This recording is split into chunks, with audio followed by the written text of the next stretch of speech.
So guys, welcome back to another video and welcome to my early look at the upcoming Team of the Week. If you need to get your hands on some coins to improve your ultimate team, then check out the link in the description, igvault.com, and if you use the code Kieron at checkout, you'll get yourself a pretty nice discount. I'm going to say this straight off the bat, as things stand, it doesn't look like it's going to be an amazing Team of the Week at all, and to be honest, we've had some really poor ones as of late. Like this past week, we could have had an absolutely banging one, but EA chose to go with a pretty poor one, which is kind of surprising, but it is what it is. So hopefully this week's Team of the Week is much better, but as I say, as things stand, there aren't actually too many exciting options. So with that in mind, if you guys could be active in the comments, that would be absolutely great. I want to hear from you. Who do you think will pick up an inform this week? Also, if you could leave a like rating on the video, that would be absolutely great. And don't forget to subscribe to the channel if you are new around here. I know for a fact that most of you watching this are not actually subscribed, so if you could sign in, hit that subscribe button, you'd be really helping me out. And also that way you get notified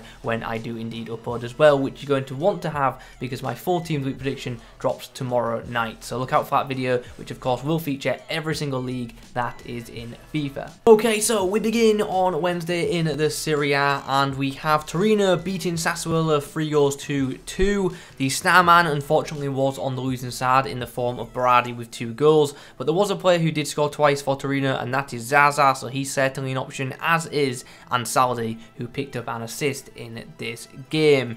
Another game that was played on Wednesday was Sevilla and Elche over in La Liga, but this is ultimately one of them games where there really isn't a big standout performer. Potentially the goalkeeper could get in, 5 saves and a clean sheet for him. He would probably be the standout option from this match. Now we move over to Fridays, and we've pretty much got a game in each league. So Premier League, we have Leeds who got the better of Fulham, 2-1 victory, and Patrick Bamford was involved in both goals, scoring one and setting up the other, so he is of course a very valid option. Real Betis got the better. Why do I keep saying got the better? They beat Levante 2-0. FEKIR, the star man, goal for him as well. And maybe he could get in. But to be honest, an informed FEKIR doesn't really bother me in the slightest, because obviously he does have that Team of the Year nominee item. I think that's what they were called anyway. I can't remember for some reason. Anyway, moving on to Genoa's victory away at Parma.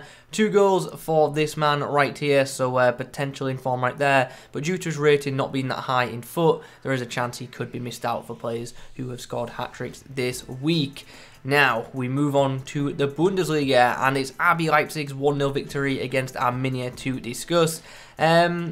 Ultimately a game which doesn't really have a massive standout. Obviously we've got Sabitzer with the goal, Dani Olmo with the assist, but I don't think either of them will be enough to secure an inform. Maybe one of the defenders could get in, perhaps Orban, if he gets a good match rating from kicker. And then the final game to discuss from Friday is Monaco's 4-0 victory away at Saint Etienne. And the actor actually got on the score sheet. Obviously, a lot of people do like his what-if item. I personally wasn't all that keen on it, but everyone else just seemed to love him. But obviously, the standout from this game is this young midfielder.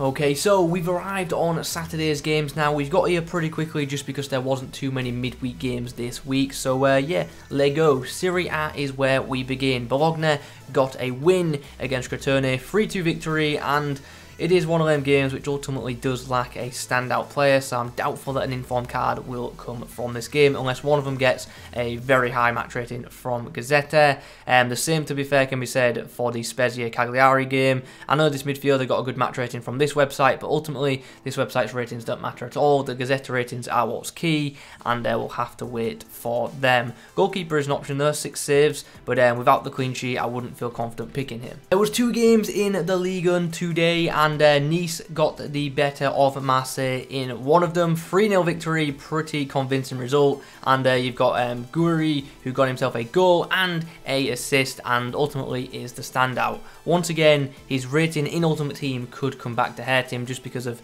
the amount of limited spaces they have for the bench and reserves. Stade Rennais 3-1 win against Metz. It's one of them games where there isn't a massive standout player, but we do have Terrier, who got himself a goal and a assist, so maybe he could get in, but ultimately with the goal being a penalty, it just wouldn't be one that I would have much confidence in picking. Okay, it's now time to discuss the Bundesliga action, and to be honest, there's actually a lot to talk about. There were some pretty insane games in the German league today. Bayern Munich 4-0 victory against Stuttgart, and plenty to discuss. Alphonso Davies actually got sent off within the first 15 minutes, and then Bayern Munich just went on a rampage, scoring 3 goals in the next 15 to 20 minutes, which is, you know, pretty mad. Lewandowski with a hat-trick, Gnabry with a goal and a assist. As things stand, I think Gnabry's got more chance just because we saw Ronaldo not get in for a hat-trick, in last week's Team of the Week. But yeah, this whole gap between informed is so weird because they've ignored so many players who've had standout performances within a short space of time. But there is that one exclusion, that Greek striker who got 2 informed within 2 to 3 weeks of each other, which is just pretty mad. So yeah, I don't think Lewandowski is going to get in for the hat-trick, unfortunately, so I think Gnabry will be the pick. In the next game, Frankfurt won 5-2 against Union Berlin, and we do have a couple of contenders from this game. Obviously, the standout is Andre Silva, 2 goals and 8 assists for him, so possibly he gets in, but there's also Kostic as well to consider, so I do expect to see at least one of them in Team of the Week number 26. And then we come on to the FC Cologne against Dortmund game, which ended in a 2-2 scoreline, Haaland getting 2 goals and man of the match. But what's interesting about this game is, at the end of it, Haaland stormed off, so yeah, don't know what he was upset about. I mean, obviously the result, but in terms of just walking off the pitch, it was pretty mad, so it'll be interesting to see what happens with that. Wolfsburg and Werder Bremen finished 2-1, and it's one of them games where, as I said, there just isn't a big standout performer, so it's doubtful an inform will come from that. But one game which could produce an inform is the Gladbach win against Schalke. Schalke this year are horrific, they are in trouble, and I know I'm stating the obvious there, but wow, seriously, big trouble. Anyway, Lena, a goal and a clean sheet, he's just stand out from this game, and maybe we'll get in if there aren't too many defensive options. It's now time to chat about Saturday's games in La Liga, and we begin with Athletic Bilbao against Eibar, which finished in a score draw. Not too much to say about that game. However, in the next match, there is something to discuss. Now, we didn't get an informed Benzema the other week when I think we should have, but hopefully he gets in this week, and he looks pretty undeniable with 2 goals and a assist in a 3-1 win. So for those of you who do own Headliners Benzema, hopefully on Wednesday it will be getting a boost. Huesca and Osasuna finished in a 0-0 draw, and the less said about that game the better. And Real Valladolid and Sevilla also finished in a draw, but this game was 1-1, and there's an interesting goal here for the goalkeeper Bonner, who made 1 save in this game, but he also scored a very, very late goal to rescue a point for Sevilla. Now, this combined with his if he got hat-trick, that would be amazing. This combined with his clean sheet earlier in the week could certainly be enough to see him get an inform. So that is La Liga wrapped up, and then we end with the only Premier League game on Saturday, which was between Brighton and Newcastle, and you've got a couple of attacking options to choose from in this game, but the standout one is obviously Trossard, who got a goal and a assist. So that is it for our early look at the upcoming Team of the Week. Be sure to check out the channel tomorrow night for my 4th Team of the Week 26 prediction, which, like I've already touched on, will feature every single league that is in FIFA. As per usual, thank you very much for watching, and as always, I'll catch you in the next one.